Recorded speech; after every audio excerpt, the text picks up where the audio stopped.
नमस्कार शेतकरी मित्रांनो. जवळपास रब्बी हंगाम चालू झालेला आहे आणि रब्बी हंगामामध्ये बऱ्याचशा प्रमाणामध्ये आपल्याकडे थंडीचं प्रमाण पण चांगल्यापैकी वाढलेलं आहे आणि शेतातील पिकांना सर्वच पिकांना थंडी एक उपयुक्त असं असतं आणि या थंडीमध्ये आपण जर आपल्या कांदा पिकाला स्प्रे वगैरे दिले तर अधिकच त्याची गुणवत्ता वाढते. त्यासाठी बघा आज आपण आपल्या कांदा पिकाला स्प्रे घेतोय आणि त्यासाठी सर्वप्रथम तुम्हाला सर्वांना माहीतच आहे की आपण दरवेळेस पाण्याचा पीएच कंट्रोल करण्यासाठी आपण डेकोरस वापरत असतो.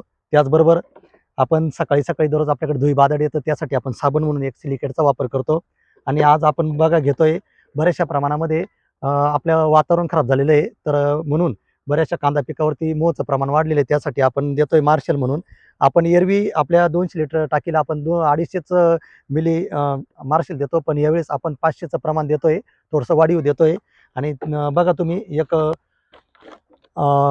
बुरशीनाशक म्हणून आपण यावेळेस देतोय ॲमिस्टार, प्लेन ॲमिस्टार देतोय का जेणेकरून एक स्टँडर्ड हात होईल.